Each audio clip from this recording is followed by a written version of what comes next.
blue-red Scryland, but as it stands, kind of a fringe player in the format. It's very punishing towards cheap creature strategies, and then you see that alongside creatures like Sylvan Caryatid, Scavenging Ooze, Courser of Crewfix, a very challenging skeleton for Kent's small red-black aggro deck to push through. The big thing I want to see here was who was going to be on the play, and it is Ketter. He leads off with a Temple of Malice. He needs to get the ball rolling very quickly with a 2-drop, be it Thrill Kill Assassin or Spite Jester will be the 2/3 with Unleash. Arnold just plays a Temple of Abandon. We'll see if he has an Accelerant to play on turn 2, an Elvish Mystic, or perhaps a Sylvan Caryatid.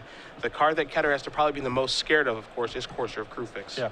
And this is part of the incentive to play black-red aggro in my mind, is the 2-drop slot matches up very well against Sylvan Caryatid. You get both Spite Jester and Thrill Kill Assassin, neither of which Sylvan Caryatid can block. Yeah, and you do see that interaction show up right away here. Arnold's going to have to go down to 18, can't afford to block with his 0-3. Ketter just has to pass the turn back. He's got a pretty nice hand. A couple copies of Dreadbore, a Herald of Torment that I'm sure he would have loved to play that turn, and an Xava Rakdos Blood Witch. Arnold does have the Courser, so let's take a look at the top card. It's a Steam Vents. And if Kent didn't know what he was playing against, that Steam Vents has to throw him for a loop. Yeah, he's probably got a better idea now as there's a top card. It's a Mountain Courser, really helping with the lands here. Arnold going to go up to 19. Ketter will take a draw step. It's a copy of Blood Crypt.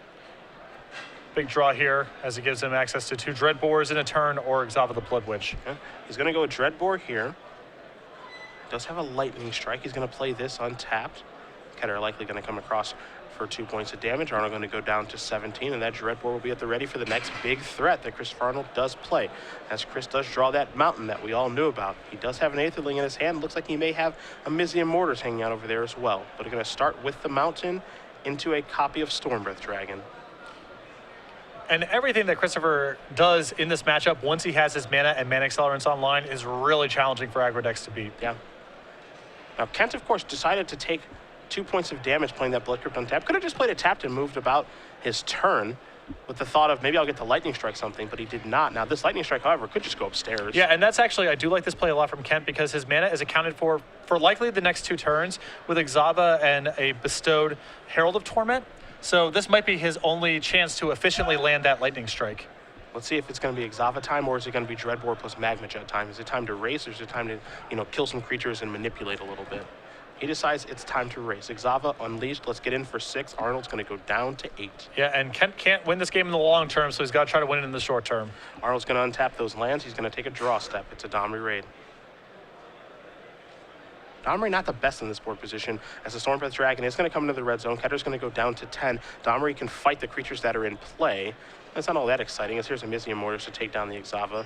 Follow this up with another Mizium Mortars to take down the Thrill Kill Assassin and an Elvish Mystic, so a really, really nice turn there. A great turn for Christopher, blunting all of Kent's offense, also developing his mana further, getting himself into a position where he may be able soon to play something like Aetherling. Jet on upkeep here from Kent, going to take down the Elvish Mystic.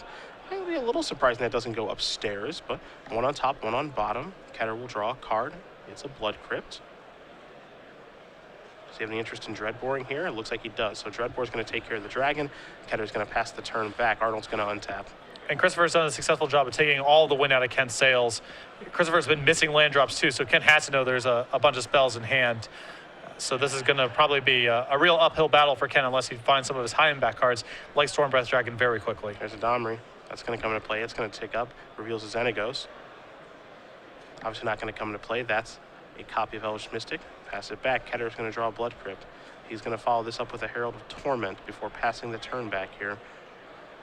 Chris is going to untap. He's going to take a draw. There is the Xenagos. Although it's worth noting that Chris isn't quite out of the woods yet. And Kent's deck does have some range. He also has copies of Stormbreath Dragon he can draw off the top. Wow, he does fight there. That could have ended up being really, really bad for Chris. If Ketter does have BioBlight in his deck, it's an absolute nightmare. But it does work out as there's another copy of Herald of Torment for Ketter.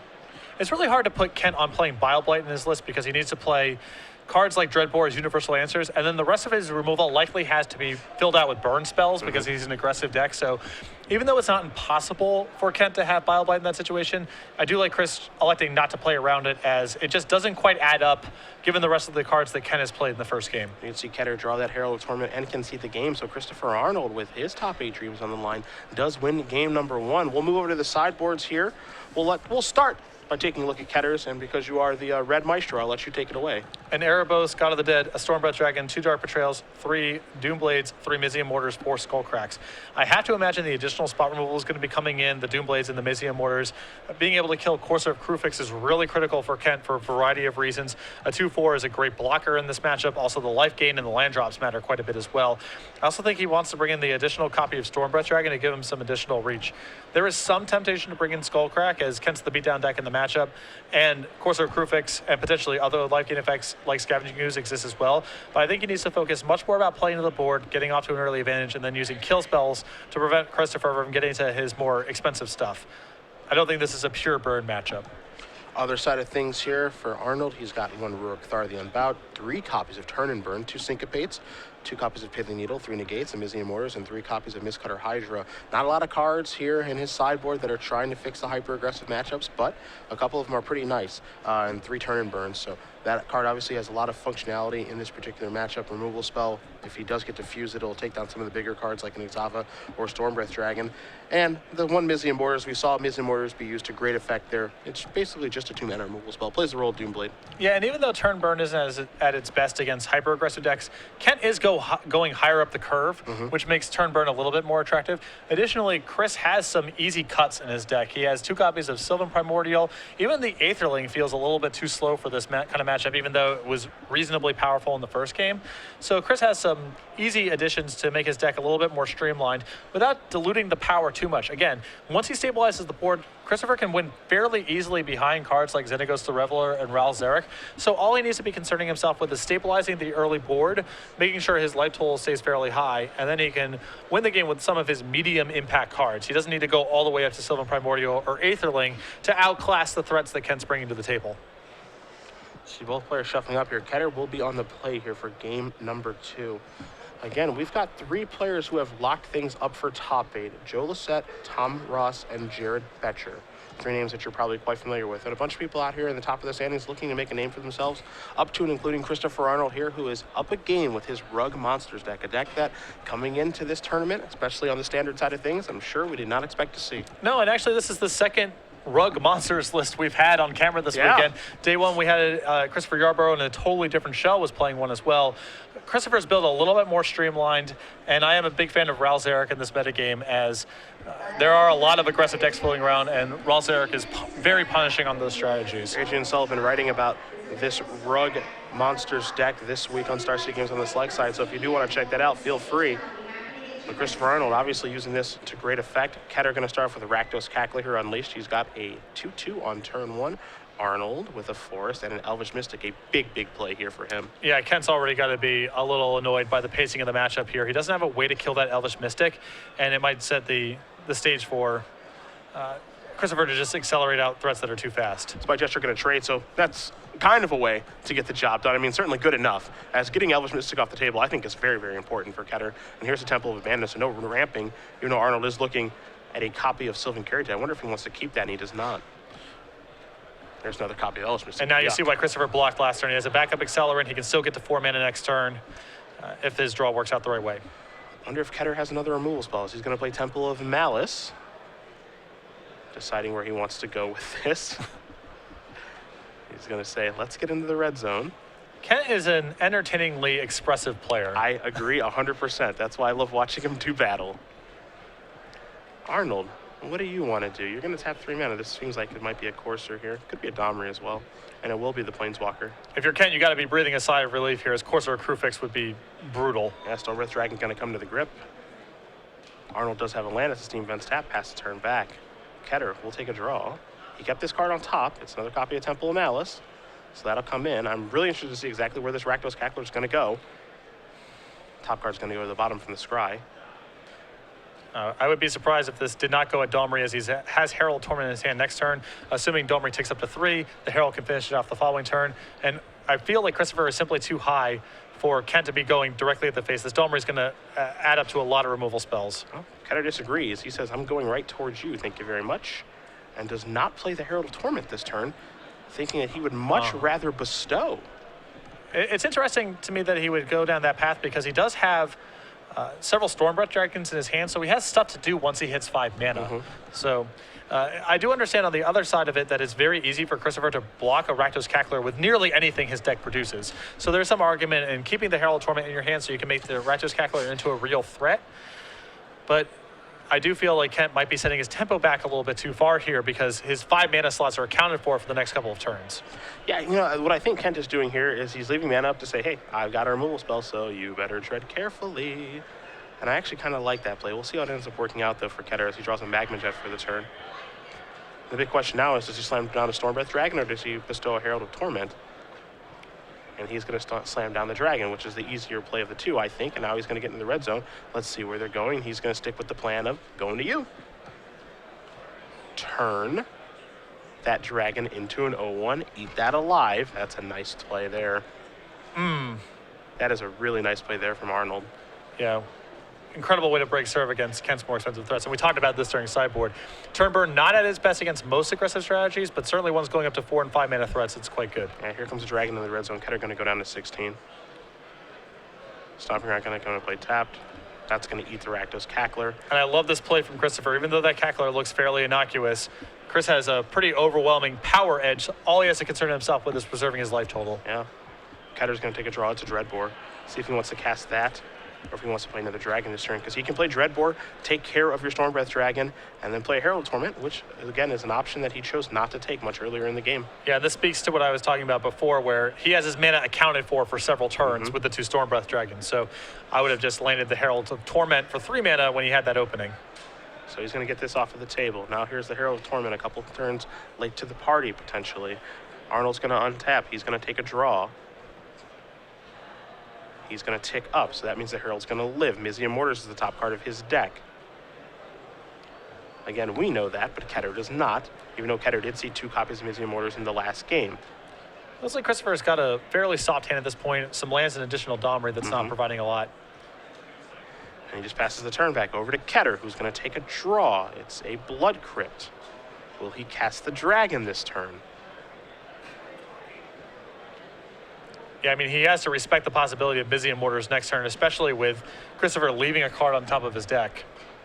Things get really interesting here, too, though, Patrick, because he can play the Dragon, he can get in the red zone, put Arnold down to 5, and then he's got a Jet that can put him down to 3. The other tough thing here, though, is, you know, where's this Dragon going? He's been saying you the entire time. Now he's switching a little bit. Now he's switching plans. He's, all right, I'm going to take down your Domri and deal you 3 points of damage, put you down to 9.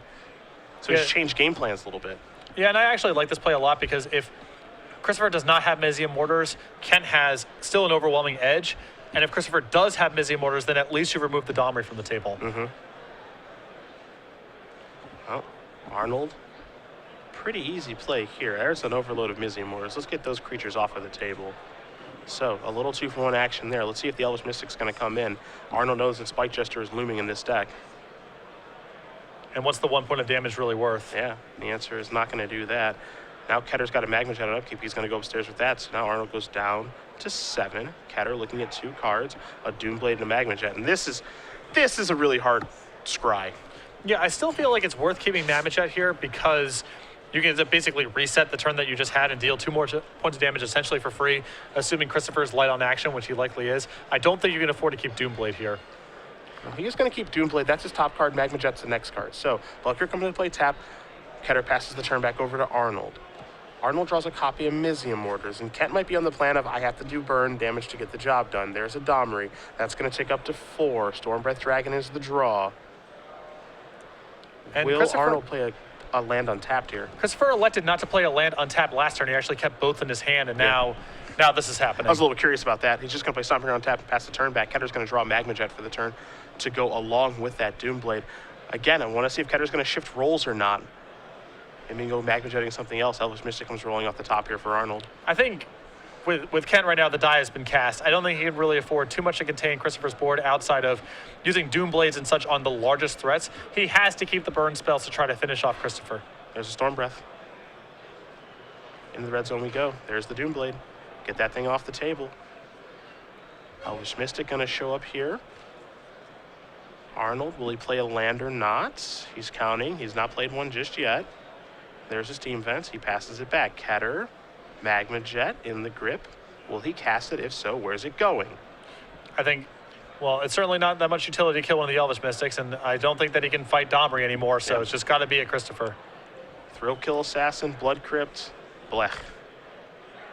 Don't love either one of those.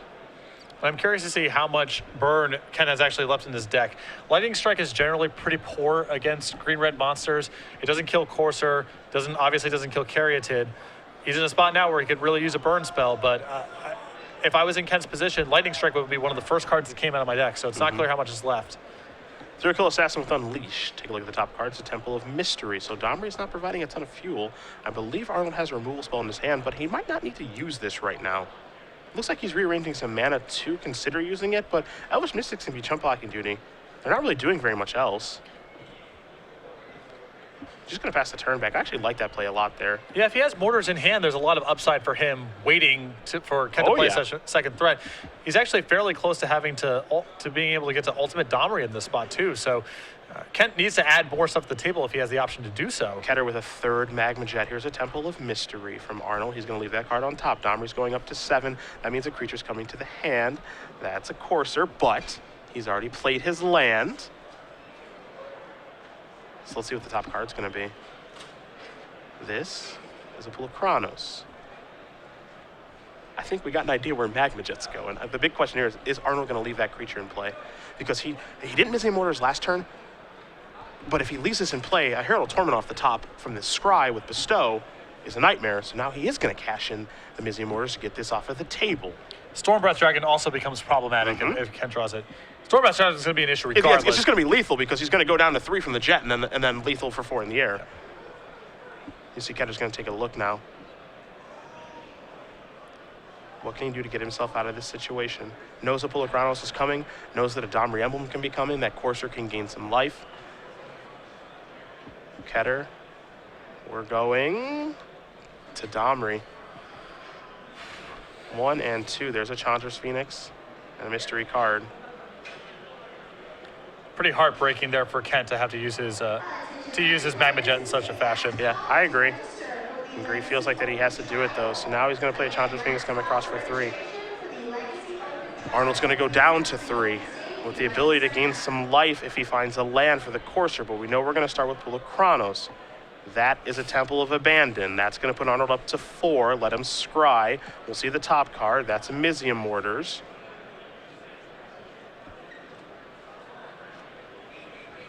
Curious to see what he wants to do with the Mortars here. In some respects, he just needs to be finding threat cards. Yeah. We'll see what the top card is now. Steam Vents, but he's already played his land. I'm also pretty sure that Christopher would even be happy with just drawing more lands at this point, too. Give himself a little more breathing room. Pool of Chronos and Domri are the cards here for Christopher Arnold. There is the World Eater. That thing can get very big, but it's going to eat the Phoenix. That play might not be... Oh, well, I guess... Yeah, he can still Monstrosity it, so he's fine. Okay, yeah, he's still fine. The big thing is just still presenting lethal next turn, if possible. On tap here, Ketter will take a draw. Stormbreath gets it done. Yeah, Stormbreath is still Xaxes. See what Ketter drew. Shock and Magma Jet get it done. He gets his Phoenix back. Yeah. The problem with that, the problem with Shock and Magma Jet is because Pool of Chronos is still alive, yeah.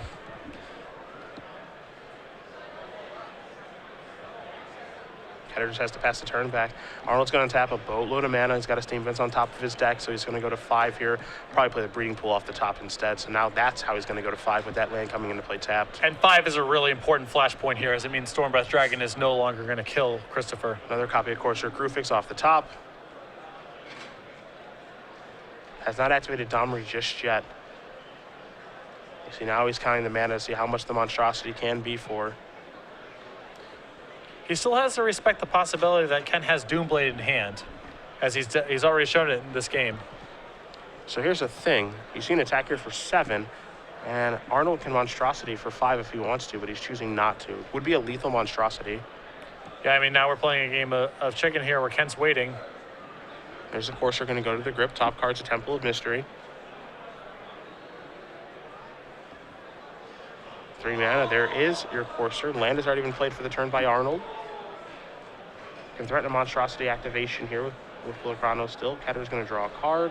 That's a Mutavault. That's the extension of the hand. Christopher Arnold with Rug Monsters has just clinched top 8. One of the cooler decks in the tournament, too.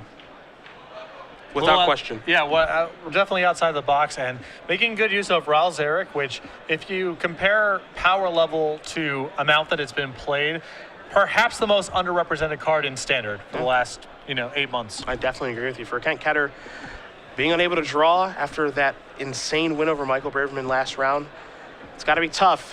Not making the top 8 on this particular weekend. Still having a fantastic year overall in the Open Series and a fantastic season 1, but that just watching that game, and I'm sure he's going to replay that when he does get home. Just a little unsure of himself on if he wanted to go straight to the head the entire time, if he wanted to go after Domri, what role he wanted to play over the course of the game. He felt very unsure of himself over that game. Well, part of the problem is that a lot of his game plans have to fluctuate based on what Christopher is doing. And for example, with the Rakdos Cackler and the Herald of Torment, do you want to bestow or not? The expectation is you probably want to bestow if you can get the game to that point, because Christopher is so good at blocking on the ground, and flyers are very powerful. So I understand the logic there. By the time it was clear that Christopher was light on action, didn't have blockers, it was too late. The window had already closed for him to just simply hard cast the Herald of Torment and get in a lot of damage that way. And at that point, he was just a little too inefficient through the following turns of the game, and Christopher